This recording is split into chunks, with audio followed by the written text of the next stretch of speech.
Good morning, sisters. I'm happy to be here and thank you for inviting me and to give you a talk. I'm really happy that you're doing this rereading of the Vatican II documents. Almost 60 years ang edad ng mga documents na ito, and how beautiful that in this pontificate of Pope Francis really, you can see the actualization, or at least yung sinasabuhay ni Pope Francis, lalo na itong Gaudium et Spes. Actually, the Evangelic Gaudium, that is his response about this document, the joys and the hopes of the peoples, and how beautiful. Ito may start. Is this the first talk? And you have started it with the Gaudium et Spes. Normally, some people would start with the Dei Verbum, yung sa dogmatic constitution, the divine revelation. But here, how beautiful, na sana yun yung ating start sa year na ito, to be filled with these joys and hopes. And really, the challenge for us is how to translate these joys and hopes, especially in today's depressive world. I'm thankful also, I'm doing psychology studies right now, and sabi ko, nakakatuwa na it's also enlightening moment for me, nung binasa ko itong Gaudium et Spes, kasi really during our theology days, we just read, for the context na maipasa yung subject, but now, with a deeper appreciation. And I think that would be the schema, for my talk, a konting history, konting about the document, and then later on we will end, how to translate this Gaudium et Spes sa ating buhay ngayon in this anxious and depressive world that we have today. And also with the hope na how to live out, in a personal level itong Gaudium et Spes na ito. So basic, it is called the pastoral constitution of the church in the modern world, because you have to remember na 100 years ago, during the 1800s, we have this syllabus of errors that pinublish, and in that syllabus of errors, the church condemned the modern world. We were unwilling umayon sa agos ng mundo.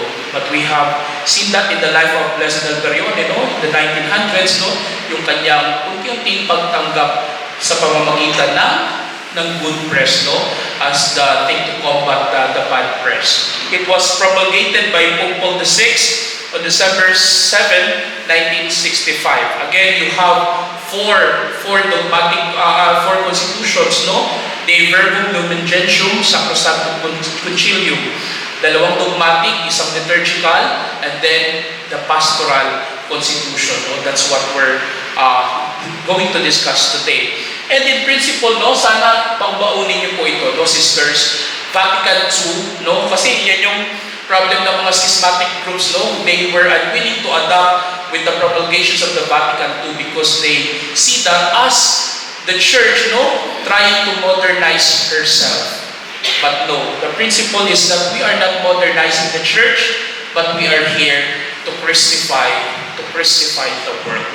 Yun yung isang mahalagang element na dapat nakabaon sa ating utak para maintindihan natin lalo ang Vatican II. And with this synod, that is ongoing, sana ganun din yung ating prinsipyo, with the fiducia supplicans, the Pope is not trying to modernize the church, but how to become more pastoral to our brothers and sisters, having difficult or unusual relationships.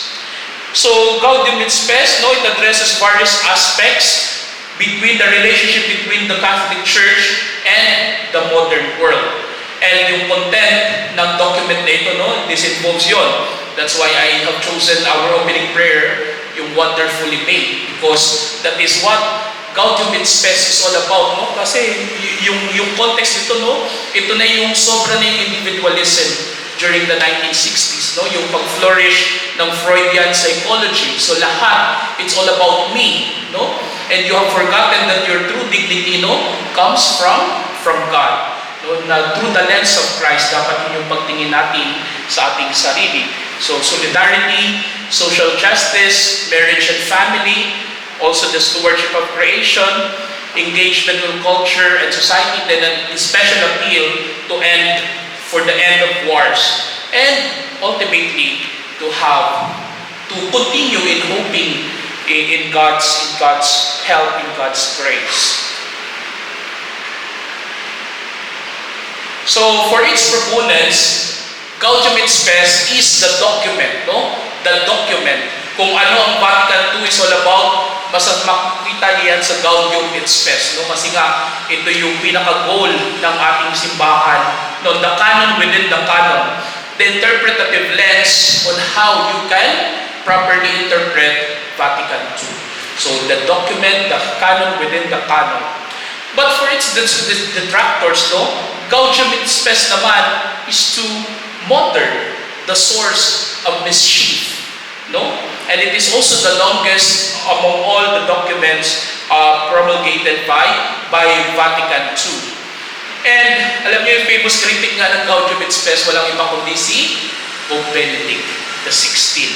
No, you imagine sila yung mga periti, the experts. And syempre kada document, we know that Blessed James, no, was also a peritus, no? Kaya nga yung unang decree na publish was Inter Verifica. So dalawang bagay yun. Is it because hindi pa ganun kaalam ng mga council fathers ang social communications, or really parang ganun lang kabilis yung discussions nila? But here, no, yung critic ni Pope Benedict is the document it's too French. It's too French, meaning dahil yung mga periti na na-assign para sa pag-draft ng were French theologians, no?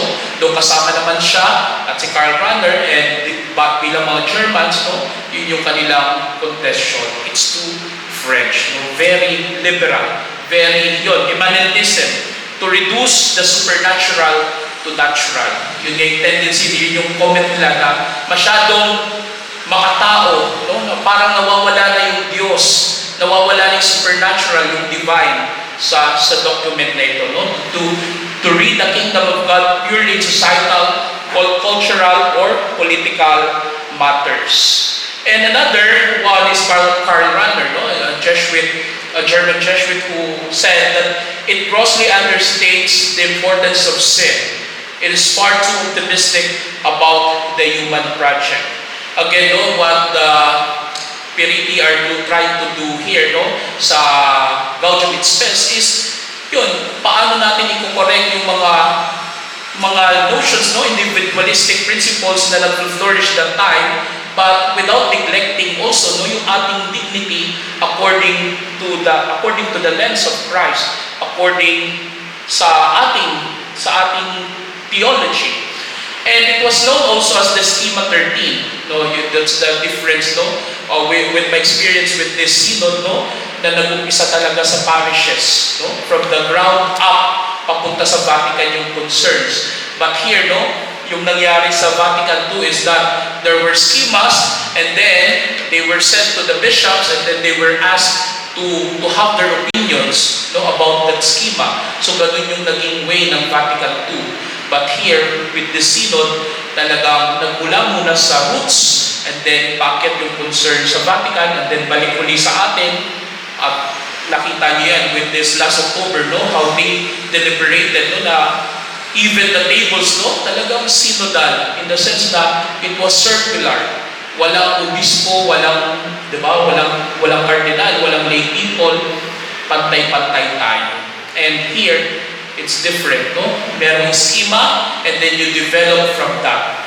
Okay? So it was known as yung mga French theologians, Henry de Lubac, no? Jesuit, Ives Congar, then Ratzinger, and Wojtyła, no? With Pope, si John Paul II as also a leading theologian, a contributor, a peritus para sa Schema 13. And here, you see that GS is essential in the magisterium of the papacy of John Paul II and Francis. So again, you know bakit gano'n na lang yung kay Benedict, no? Hindi siya masyadong into that, no? Kaya parang yung kanya mga sabi natin, letters, encyclicals, no, hindi masyadong nagko-quote about sa Gaudium et Spes.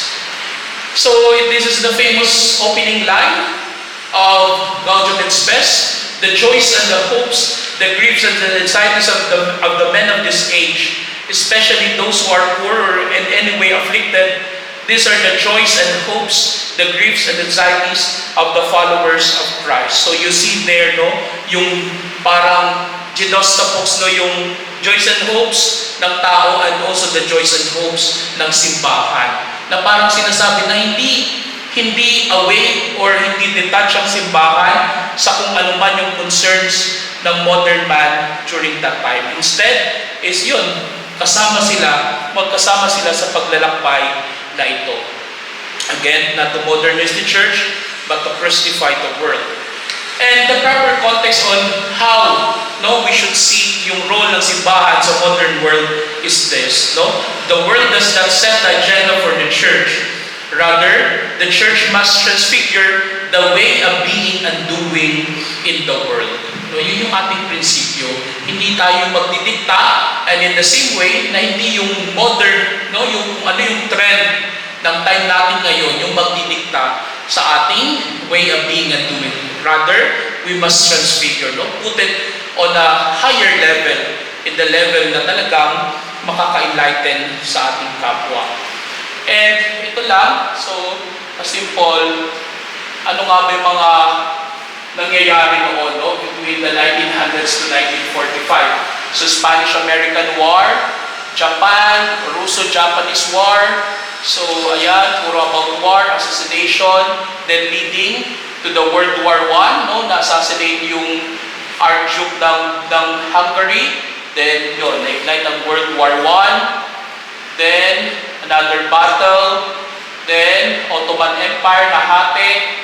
So, in short, leading to 1945, World War II. So, yun yung context, no? Kung saan, bakit nagkaroon ng Second Vatican Council and then leading up to have this document.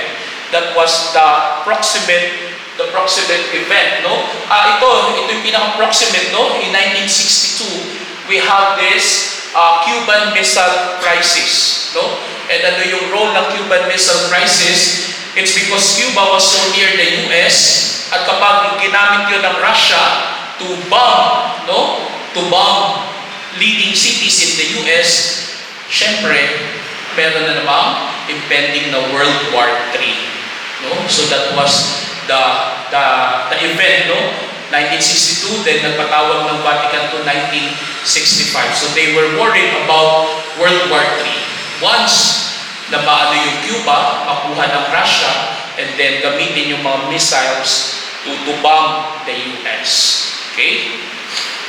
So that's why in Gaudium et Spes, no, it finishes with a plea for an end to war.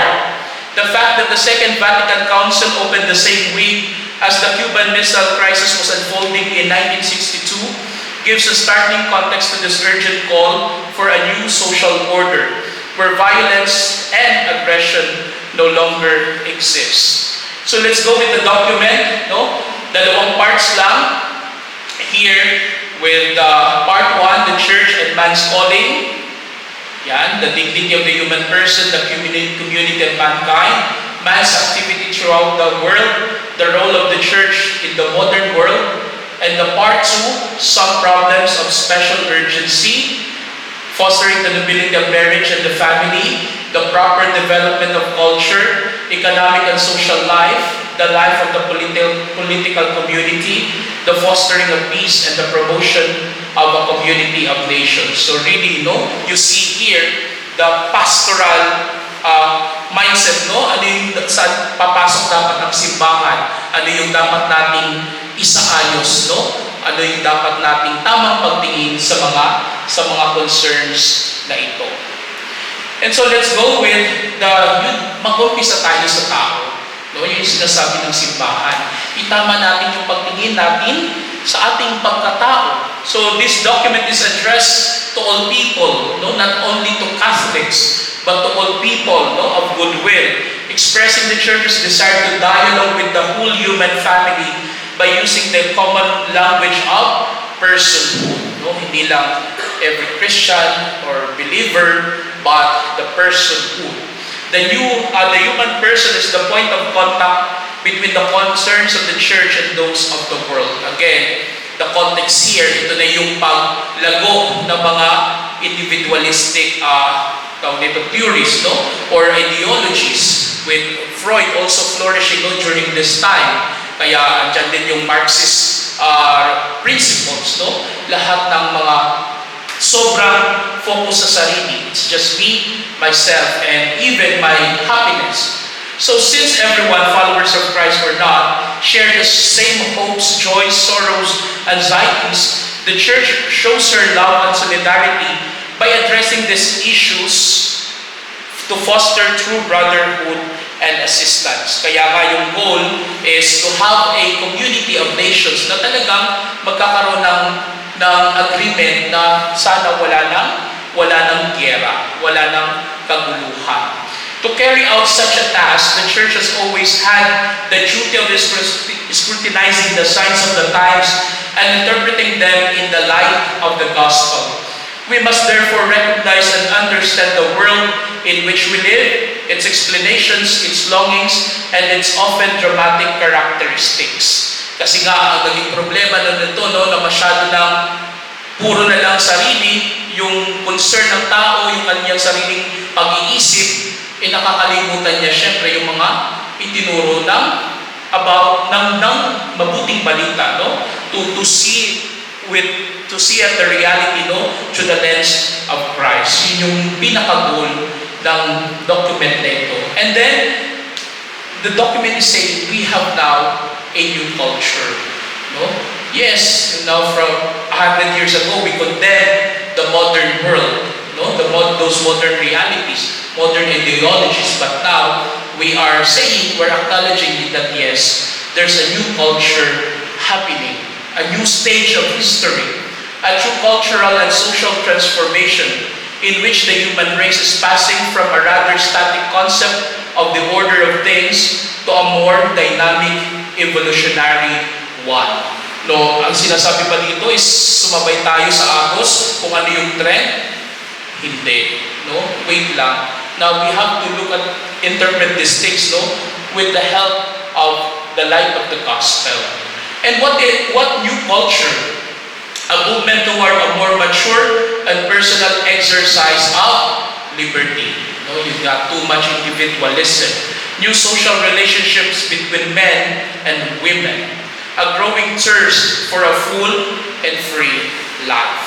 Again, diba, the revolutions, no, na palayain ang sarili, the sexual revolution, no, starting to happen during these times.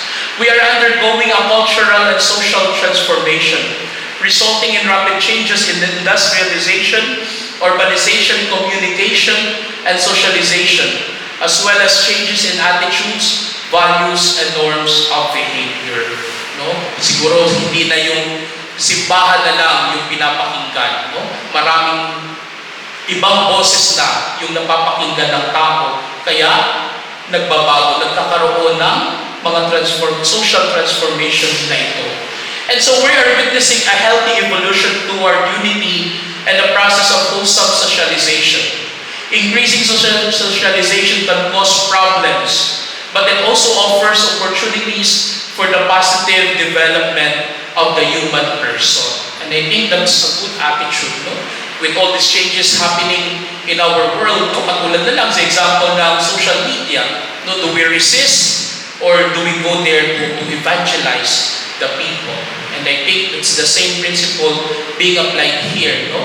60 years ago, sa kanilang pag-recognize with this new culture. Anong gagawin natin? Merong bagong kultura. Kailangan nandun din tayo. No? Let us bring the light of the gospel into that culture. Hindi yung patuloy tayo na magre-resist. No? Baka umabot na lang yung 2000, the year 2000, and then hindi pa natin ina-acknowledge yung mga developments na ito sa society. So in a nutshell, modern man is on the road to a more thorough development of his own personality and to a growing discovery and vindication of his own rights. Ayan, the birth of a new humanism, one in which man is defined first by all by this responsibility to his brothers and to history. No, sana ito yung naging response natin, no, with all those wars na nangyari. Ini-emphasize ng simbahan na meron tayong pananagutan sa isa't isa, and how to uphold our responsibility to each other para magkaroon ng isang mas maganda, mapayapang mundo, a just and a humane world. And then in a specific point, no, the document recognized this new culture of technology. No, this new culture, we can imagine that during that time, 1960s, no, siguro yung latest is the TV. No, baka hindi pa color, no, during that time. So this new culture of technology. Today's spiritual agitation and the changing conditions of life are part of a broader and deeper revolution. Intellectual formation is ever increasingly based on the mathematical and natural sciences and those dealing with man himself, while in the practical order of the technology which stems from these sciences takes on mounting importance. No, I think dito na yung criticisms nila Pope Benedict and Karl Rahner, no, na pumapasok. Masyado ng too human. That's too human, that document, no? Parang na-emphasize dyan yung pagkatao na lang, nasa yung element ng divine. And really, we see that if mabasa natin yung document na ito, that's why the Periti are saying these things is because we first acknowledge na may nangyayaring pagbabago. And from there is how we can evangelize this new culture. Ano yung dapat nating gawin? And this scientific spirit, no, puro utak, intellectual, individualistic, and then naging scientific, no, later on you will see that ano yung principle, ano yung mentality na yan. This scientific spirit has a new kind of impact on the cultural sphere, on the modes of thought. The destiny of the human community has become all of a piece. The human race is passing from a rather static concept of the order of things to a more dynamic, evolutionary one. In consequence, there has arisen a new series of problems, as numerous as can be.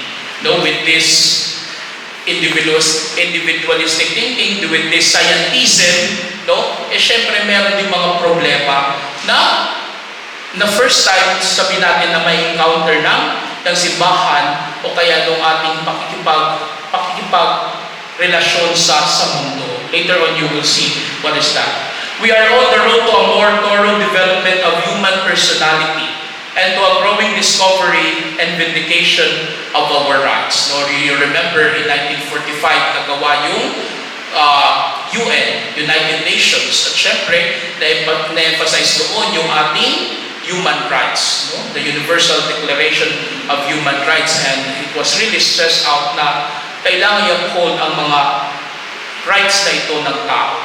And then there is a growing awareness of human dignity, of rights and duties that belong to everyone and cannot be taken away. I think, no, ito yung naging impact ng gera, na lahat tayo emphasize yung ating karapatan, na hindi pwedeng yurak-yurakan na lang yung karapatan ng bawat tao. People are claiming the rights deprived them through injustice or unequal distribution. They cheers for a full and free life worthy of humans. I think this is also the time of Martin Luther King, no, in the US, no, where women were granted, no, to vote for their right to suffrage, no, the emphasis for human rights. So again, this is for the part 1. Let us go with the topics, the doctrinal part of the document, the church and modern man. So again, the emphasis on the human dignity. And here, no, this document reminds us na hindi yung psychology, hindi yung science, hindi yung mga makabagong ideologies na yan ang magbibigay sa iyo ng tamang concept about your dignity. But let us go to the original notion of human dignity, no? The biblical notion that we were made in the image and likeness of God. No? Na hindi lang self-determination, self-actualization, kundi, no, nagmula ka sa Diyos. This dignity is recognized in human intellect, conscience, and freedom. Yun yung itatapa din ng document na ito, no? How to view human freedom. And Christ reveals what it means to be human. Kung gusto mo ng tamang pananaw, no? Kung paano maging tao, paano magpakatao, is yun. You go back to Christ, no? Fully human, fully divine, no? On how to actualize your humanity. So God creates humans to be together. After human dignity is yun. Yung ating pananagutan naman, yung ating pagsasama sa pagbubuklod-buklod. Again, no? Ito na yung roots, sabi natin ng ating pinagdinilayan about communion. God creates humans to be together. And in this human community, we reflect the Trinitarian community. Yung ating pagmamahal, yung ating concern sa isa't isa. And so we are called to be neighbor to each other. No? This is an appeal, no? to those warring nations na wala nang ibang ginawa, kundi no, mag-away, magkagulo.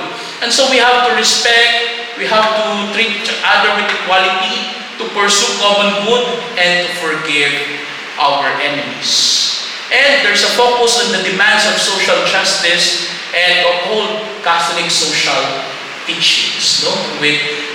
Remember, John 23rd, no? Yung kanyang encyclical, no? Pacem in Terris, no? An appeal again to end wars, no? And to uphold peace in our land.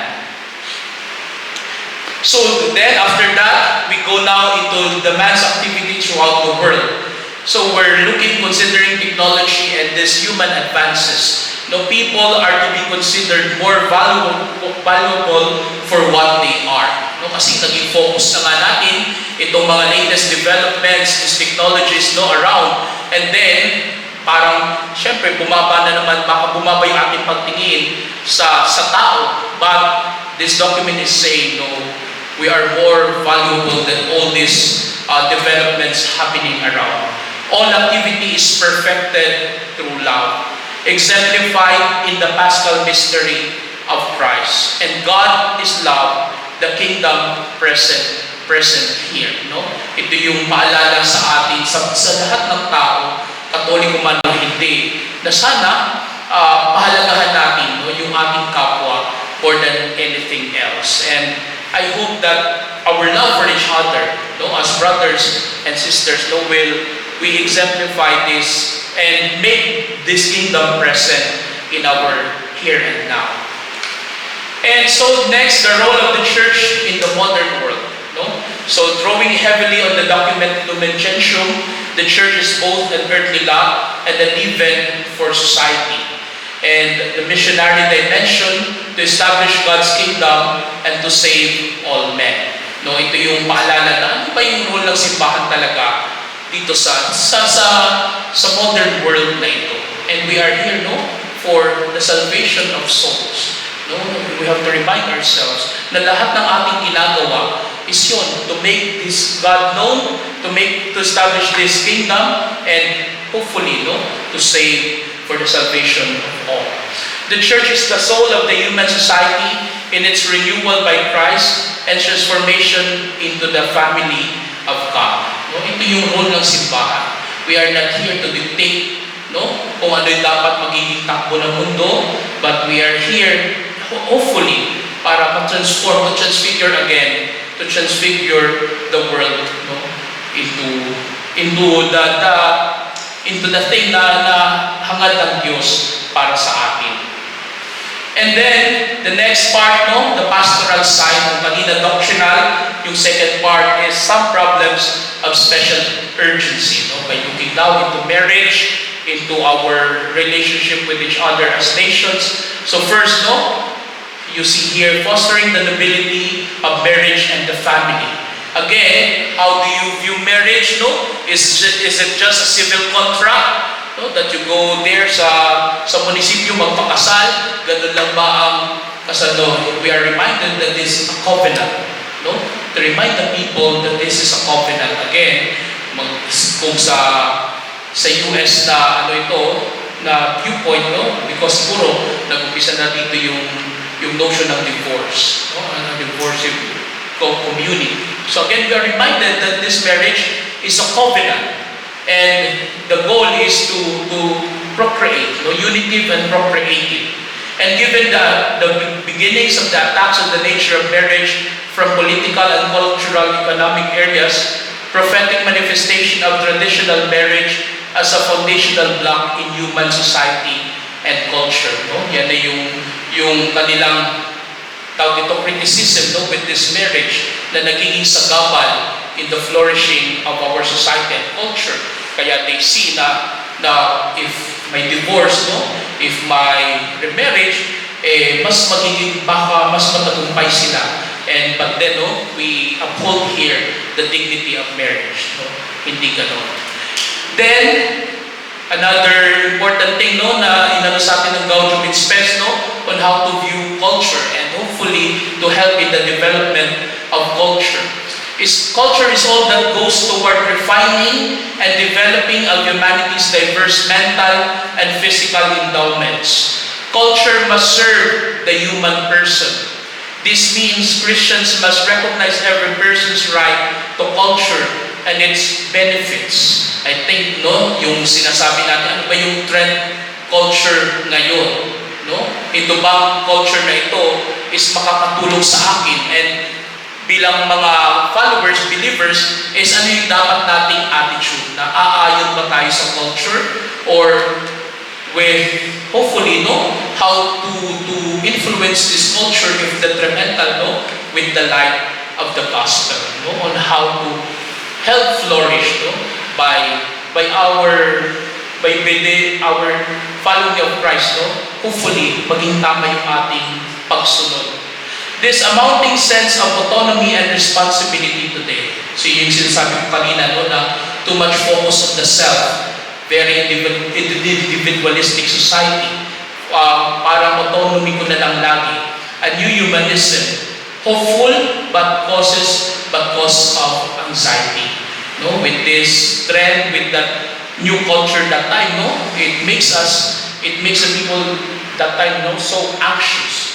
So culture in its general sense indicates everything whereby man develops and perfects his many bodily and spiritual qualities. He strives by his knowledge and his labor to bring the world itself under his control. He renders social life more human both in the family and the civic community through improvement of customs and institutions. So I think yung culture na tinutukoy na nga dito is yun, with this new culture of technology affecting man in his, syempre, in his mentality, yung kanyang psychological makeup, and syempre in his relationship with the modern world. So paano natin gagabayan yung tao ito na nag-a-adjust din sa bagong kultura ng time na iyon? Throughout the course of time, he expresses, communicates, and converses in his works great spiritual experiences and desires that they might be of advantage to the progress of many, even the whole of community.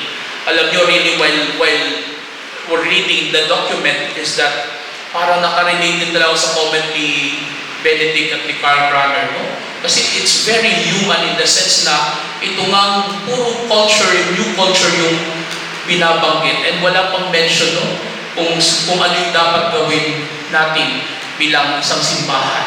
And I think that's what the challenge is all about. Na present ng document na ito yung modern reality. And it is now for us to do pastoral, how to do pastoral interventions in this kind of new culture, in this kind of new society. Ano yung magiging atake natin? Para siyang open-ended. Kasi kahit 60 years ago na siya na-document, the challenge now for us is how we can do pastoral interventions in our setting today. In this time, lalo na of 2024, na sabihin natin, more depressive, more anxious na mundo.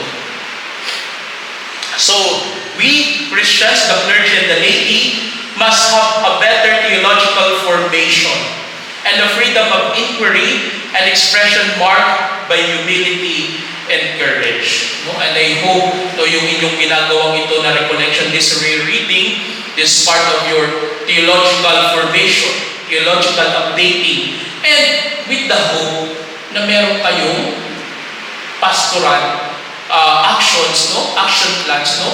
After hearing again, after rereading again these documents, no?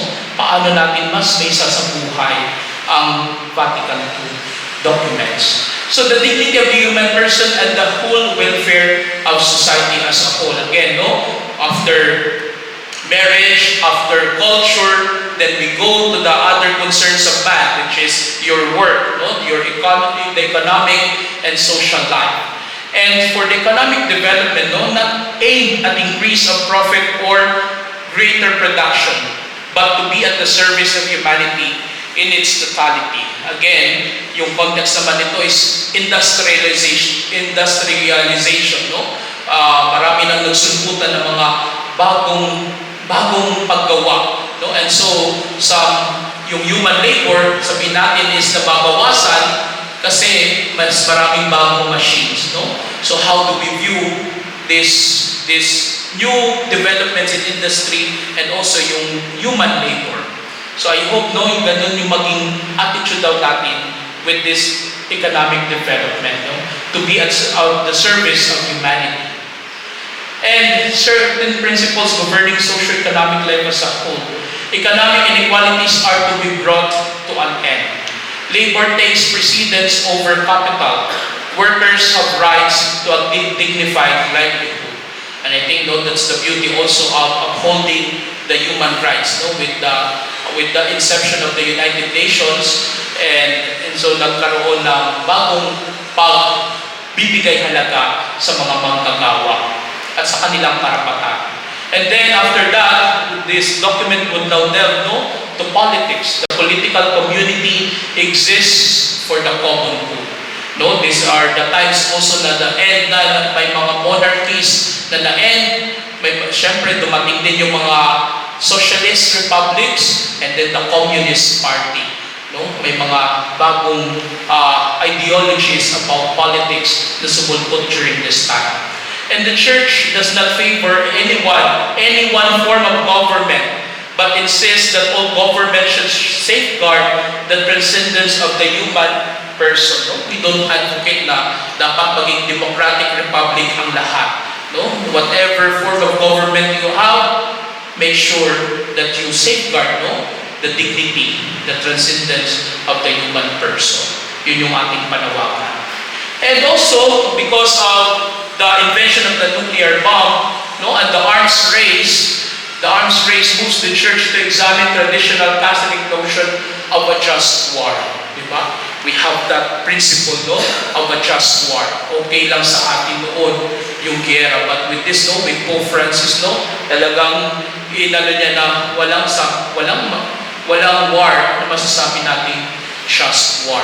And so he hopes really na magkaroon na ng end sa mga giyerang ito. And so there, during the last part of the document, no, an appeal to an end for war, the avoidance of war. Indiscriminate destruction of cities or areas is a crime against God and humanity. Kaya, no, it makes us know with what's happening in Israel and Gaza. No? Kasi kahit sino man sa kanila is dapat hindi natin paboran in the sense na this atrocity, no, it is against a crime against God and also with our fellow human beings, no, Muslim man or Israelis. The arms race is one of the greatest curses of the human race. Again nga, no, kanina, the Cuban Missile Crisis, no, that's no tipping point para magkaroon ng World War III between US and Russia. And there was an appeal also to set up an international community. No, again nga, yung goal nito is after human dignity, no, is to foster brotherhood. No, and with the setting up of this international community is to we can safeguard peace. No, hindi lang to help the UN, but here in the church we have that the Secretariat for Justice and Peace. No, the Vatican Secretariat for Justice and Peace. And again, a strong call for international cooperation in in studying the causes of war and the possibility of the church establishing an organization to promote the cause of social justice in the world. And I think one beautiful fruit of this document is congregations, religious communities having also justice, peace, and integrity of creation na parang secretariat din natin, hopefully. And so let's go, after hearing the content, those important items about Gaudium Spes. I would like to apply this now. How to spark this joy and hope in today's depressive world. And I think, kasi dyan naman yung documents na yan, nakatambak lang, nasa internet lang, and then, kapag hindi naman natin binasa at wala tayong gawin, it will remain just a document. So the challenge now for us is to discern how we can translate these hopes and joy, especially in today's depressive world. So Gaudium Spes, the genuinely human. Again, kanina sa presentation ko, talagang hindi ko naman sinasabing wala ang Diyos, pero talagang ganun yung, siguro intro lang siya, an opening for us, na ito yung reality nung world na iyon 60 years ago. And so it was genuinely human when it declares that the church is dedicated not just to Catholics, but to the whole world. More than that, the church is dedicated to more than mere socio-economic freedom, but the freedom that comes from knowing and accepting God's love. Again, yung kinorek ng Gaudium Spes, na notion tungkol sa ating pagkatao, na hindi lang yung sarili mo, yung self-determination ang dapat maging principle mo sa buhay, kundi with the element of God, and how the gospel helps you in knowing your true identity. This modern desire for self-discovery and self-actualization are answered ultimately in Jesus Christ. Ito na, yung hinahanap nating element ng God sa document. The truth is that only in the mystery of the incarnate Word does the mystery of man take on life. Again if we want to know really what is our identity, is we have to put on the lens of Christ, to see our humanity, through the lens of our Lord, through the eyes. And so the church's role in all of this is first and foremost to be the gateway through which every person and all of human society receives life in Christ. Yung ating pamumuhay, nakasama si Kristo. Paano, how to influence psychology, these new ideologies, with the help with the help of the gospel, kung ano yung tinuturo ng ating Panginoon sa ating, hindi lang with these new modern ideologies na sana merong enlightenment na mangyari sa tao, na hindi lang paniwalaan niya itong mga psychological principles. It is through the church that we encounter Christ, so it is through the church that we realize our vocation, our meaning, and our innermost truth. She offers God to us, and so meets our desires and teaches us that without Him, we are lost. And I hope na ganito yung maging relationship ng mga tao sa simbahan. It is where we meet God, It is where we realize our true calling sa mundong ito, and I hope na it helps in our self-flourishing and also with the development of our society. At yun yung mahalagang aspeto, kung paano makipag-ugnayan ang simbahan sa modern society na ito. And again, the emphasis, you see that I would like to emphasize lang this, the proper development of culture. Kasi during this time, how can we assist our younger brothers and sisters that they too have their own new culture? That's why I like that part, if you were able to watch that sa PCNE, yung na-interview ni Bishop Ambo, kasi Bishop, parang sinabi sa kanya nung isang kabataan na, kasi for you, may separation yung real self at yung aking virtual self. But for me, Hindi lang continent yung social media. Kung sino ako ngayon dito sa personal, yun din ako sa virtual identity ko.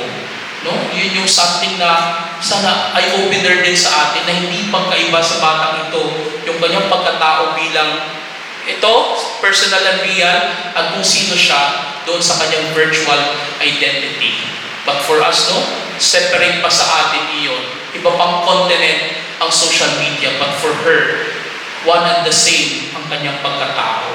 And I hope, no, how we can help them. How, kasi talagang, sabihin natin toxic, or talagang kapag illiterate about social communications yung isang tao, masasabi mo nga, bakit parang magkaiba itong tao ito? Dito, tahimik niya kapag kaharap ko, pero kapag social media, no, ang ingay-ingay niya. No? And I hope no, sana maintindihan natin yung pagkatao ng tao iyon, ng mga kabataan ngayon. And I think that's the new culture that we have. So a healthy culture, yon. A healthy culture must be predicated upon the faith, not in scientism. That was really what the issue is. No? Kasi nga, walang pananampalataya ng mga tao, nagiging atheistic community na, nawawalan na ng notion ng Diyos, sarili na lang nila, ayan, problema. And scientism yung pinaka-issue ng time na iyon. And what is scientism? No?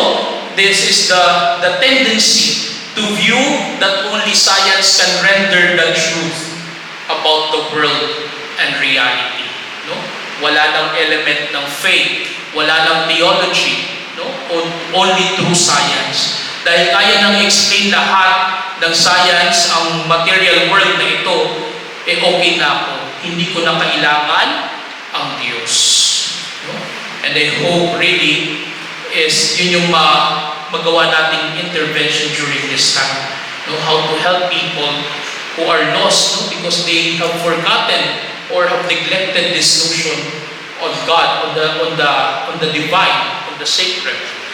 And so the Council Fathers state that our action within culture must begin with the fostering of the understanding of the universals, truth, goodness, and beauty.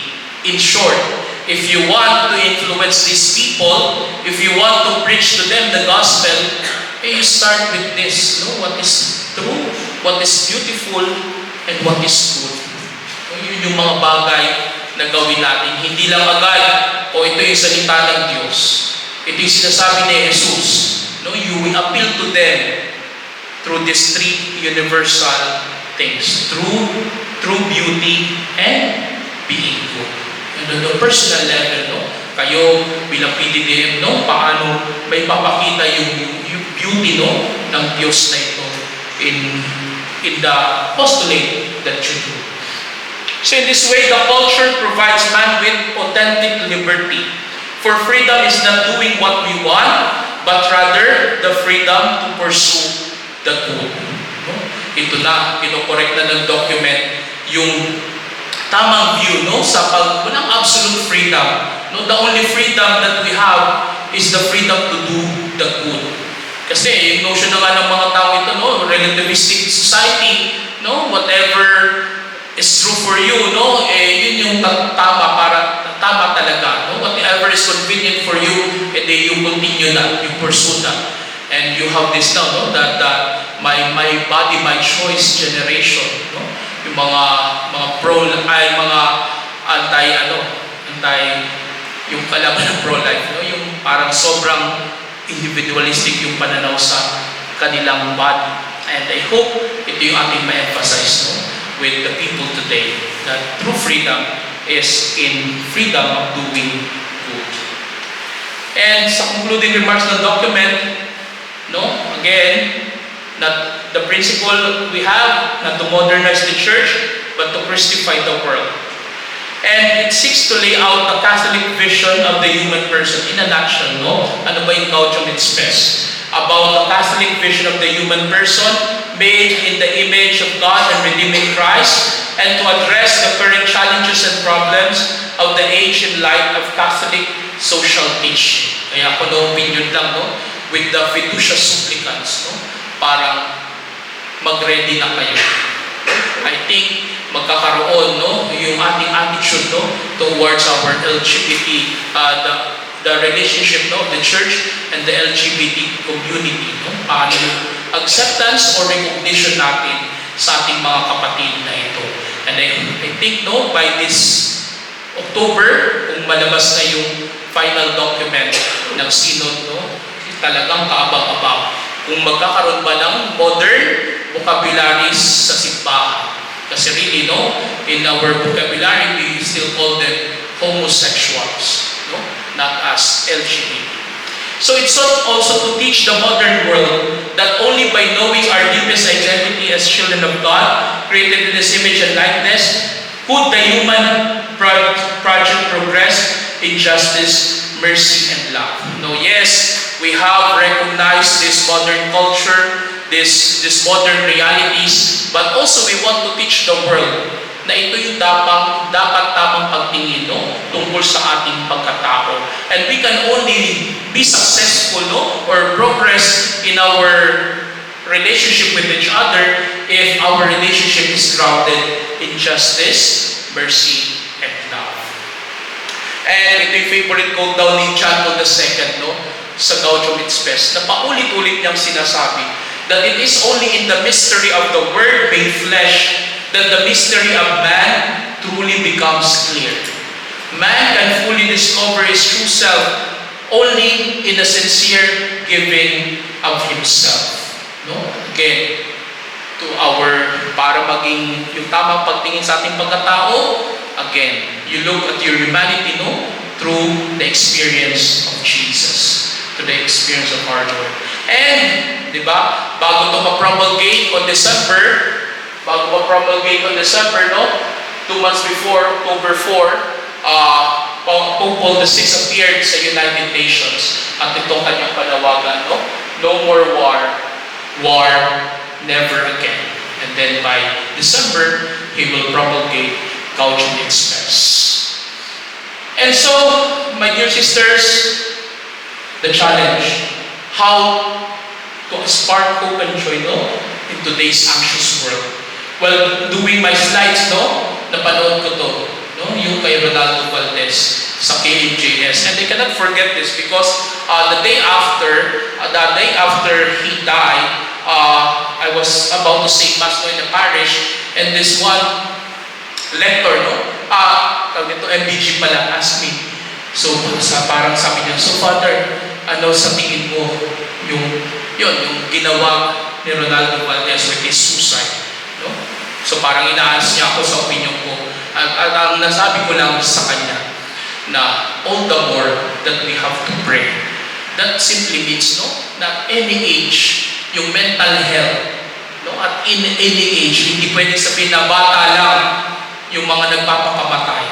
No, at any age, tatamaan ka with your mental health concerns. Kapag hindi mo manage, no, that's the easy way out.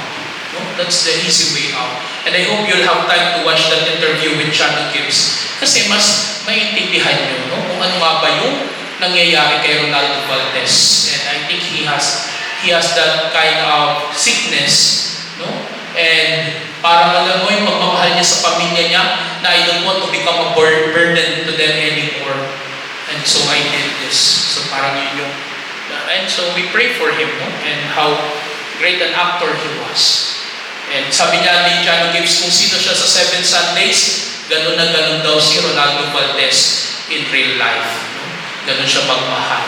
And also, I have this, no, this was last November 2023, and the Philippine Mental Health Association, no, alarming na yung mental health crisis sa ating bansa.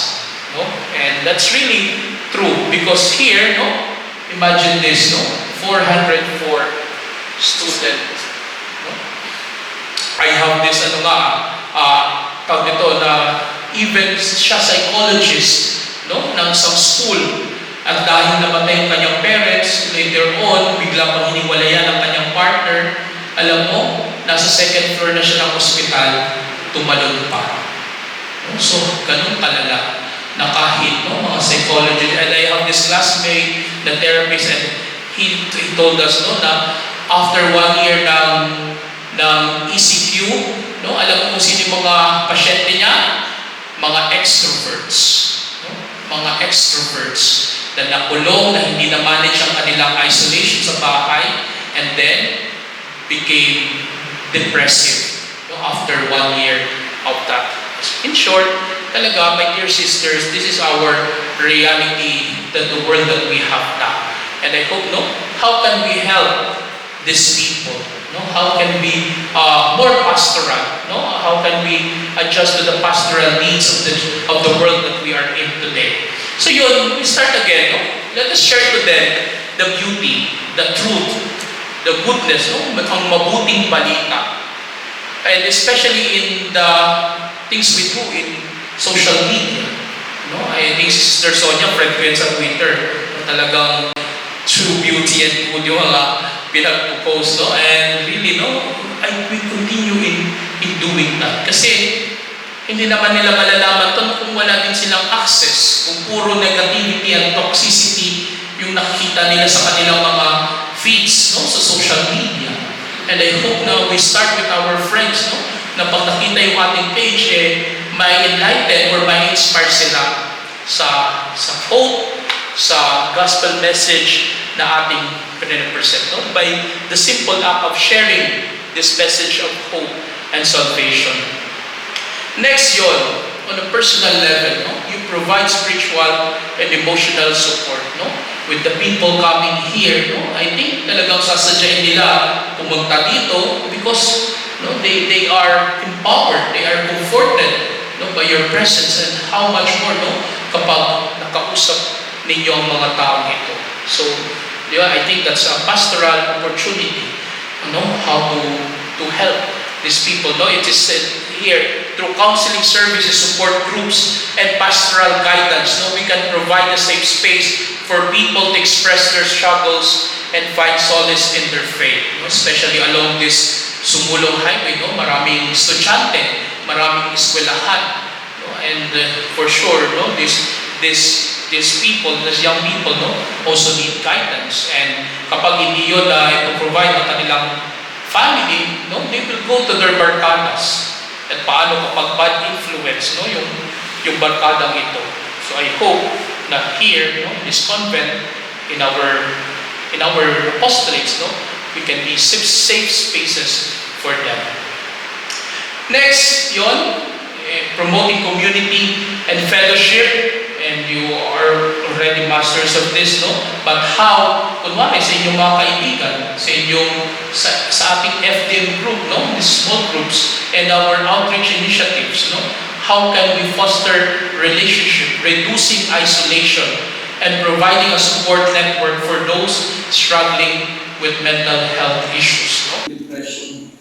Kasi hindi I felt that. No, sabi ko noon naman, masaya lang ako na nasa kwarto ako. Pero bakit bigla, may moments na naiiyak ako bigla. At yung kalungkutan ko, parang hindi ko malaman ano ba yung source ng kalungkutan ko. And really, that changed me, that helped me in understanding kung ano nga ba yung pinagdadaanan ng isang tao filled with anxiety or nade-depress ako.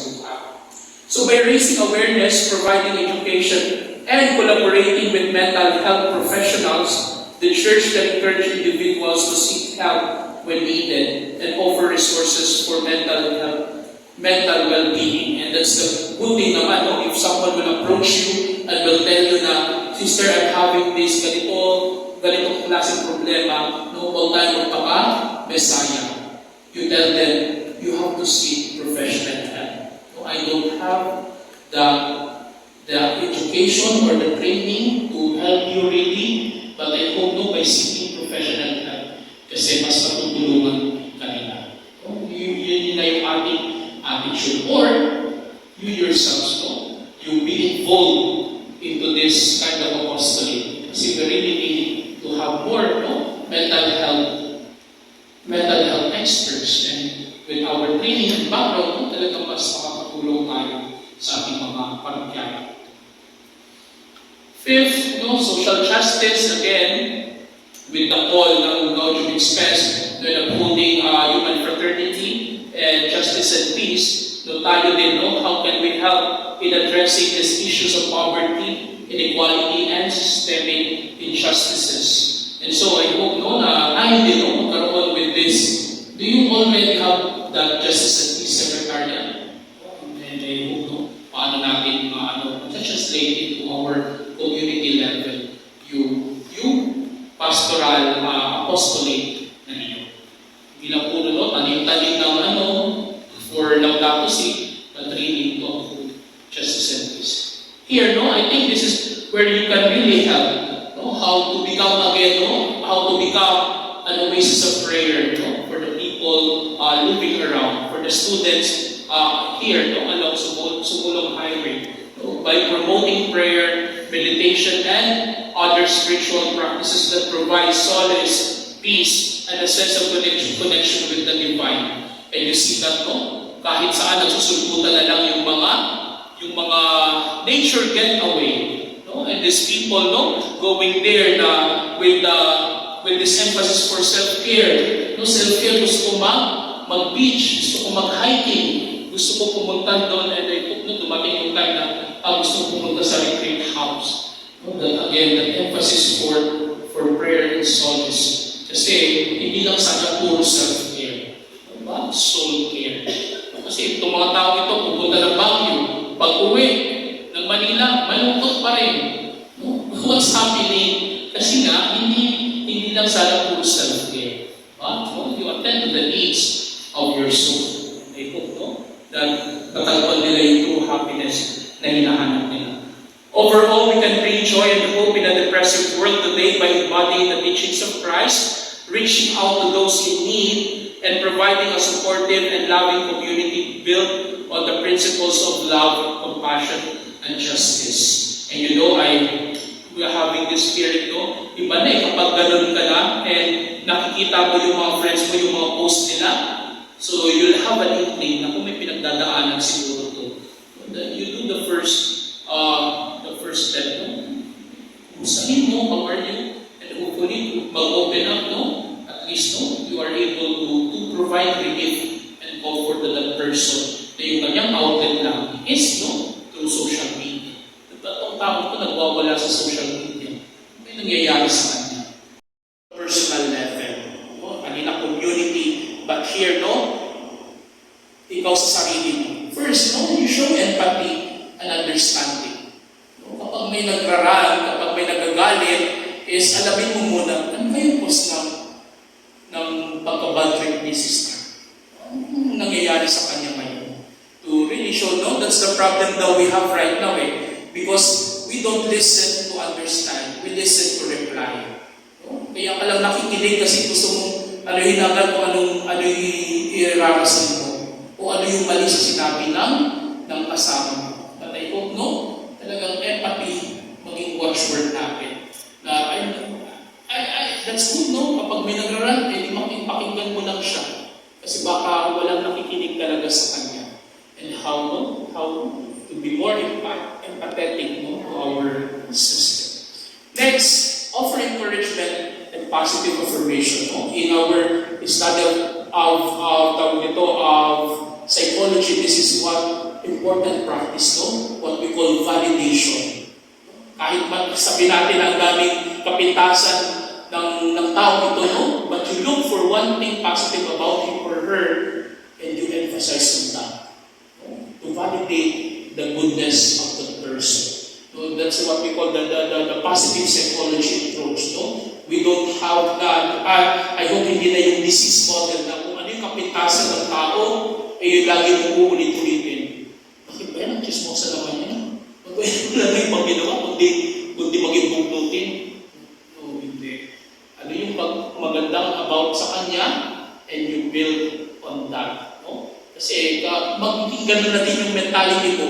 Kapag puro negative ka lang nakikita mo, no? Ikaw din nagiging nagiging nega ang tao. So, when we practice this validation, no? Positive affirmation, yon, nagiging maganda sana yung ating tanawin. Mas nagiging magaan tayong tao. Next, Provide a safe space for expression. Their sisters and yung mga kapatid na pare. That's one important apostolate din, no? And I really know, bilang baka pare, no? Sabi ko, kailangan talaga ng, syempre, yung friendship natin, yung ating nagkakaintindihan. And also, no, with the people coming around, huwag tayong kiss and tell. No, nag-share sa'yo to, chichika mo sa iba. No, wala na magtitiwala sa iyo. No, maging safe space ka nung taong iyon. Na whatever man, kahit yung kaaway niya, nag-share din sa'yo, no, hindi mo share yung mga trade secrets sa kanila, no, lalong pinag-away. Kundi, no, you are there to absorb whatever negativity or at least naging gumaan yung pakiramdam ng taong iyon. Fourth, yan, you offer practical support.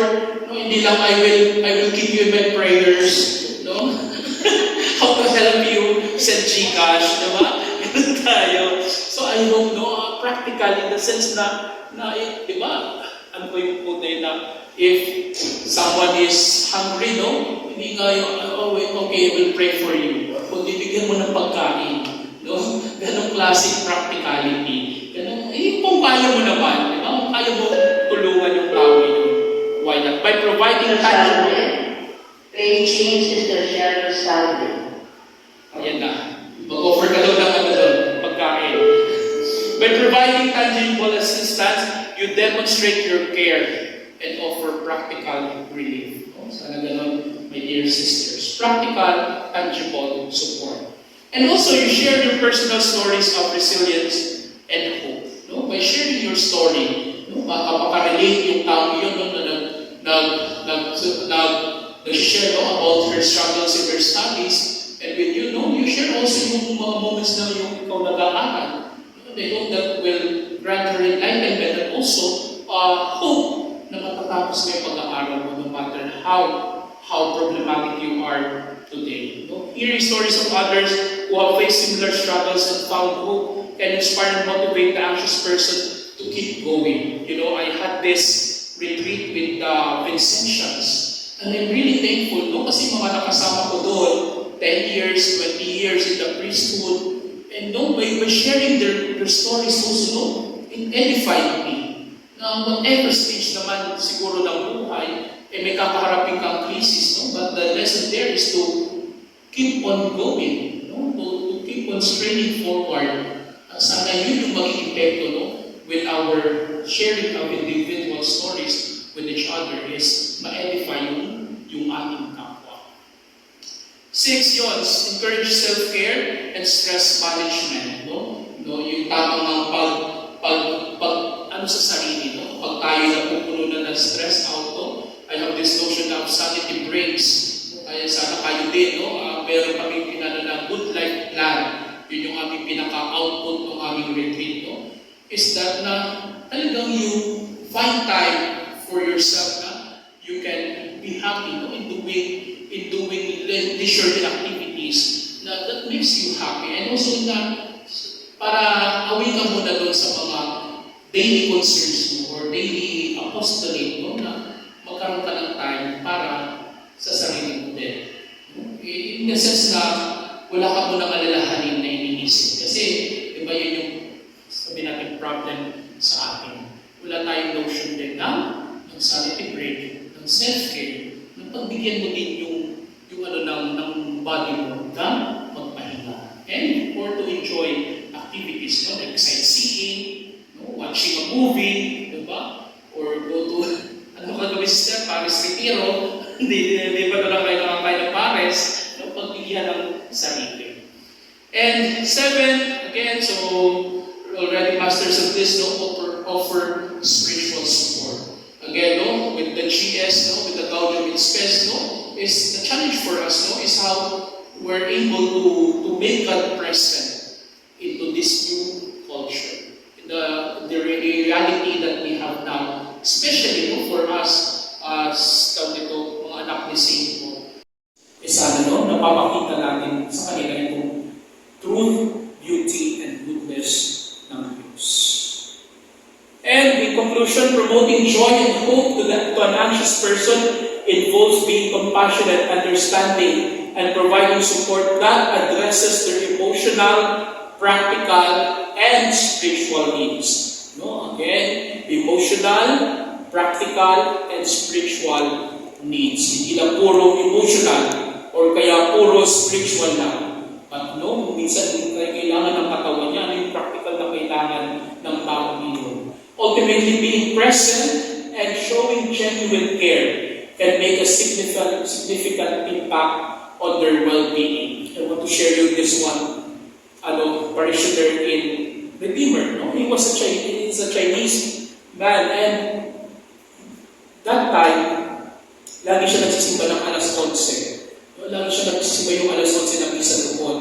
And then, one time, Father Larry asked me, no, sa tingin mo ba, Father Edward, alin na natin yung 11, alisin na natin, gano'n. And sabi ko kay Father, siguro Father, huwag muna, kasi meron couple dyan na laging nagsisimba, na talagang dyan sila everyday. And I think naman, hindi naman talaga aircon, gano'n, kaya pa.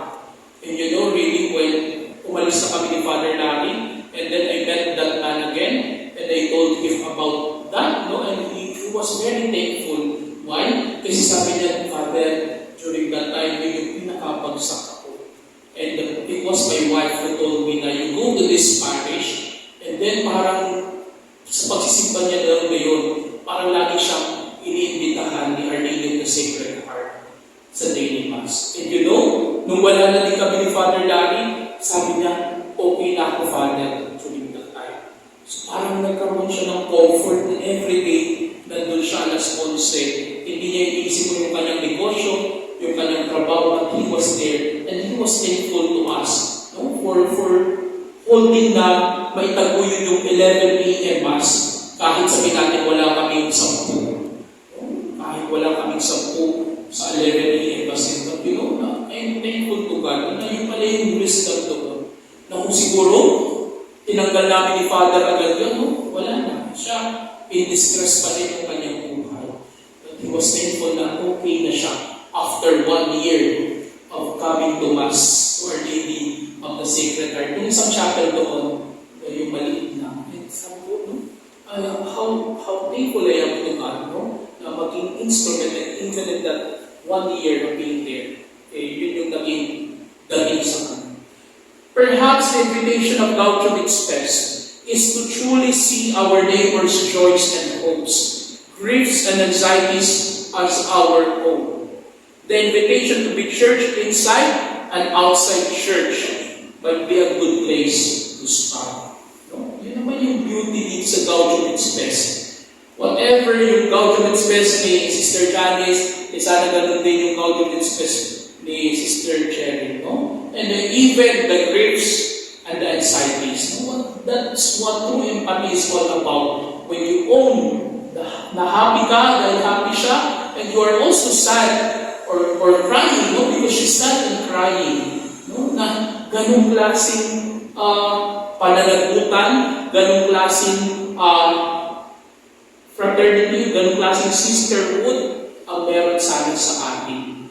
Na nafe-feel mo whatever she is feeling at that moment. If she's joyful or not, if she's sad, no, ikaw din. At sana yun yung ating maging relasyon, no?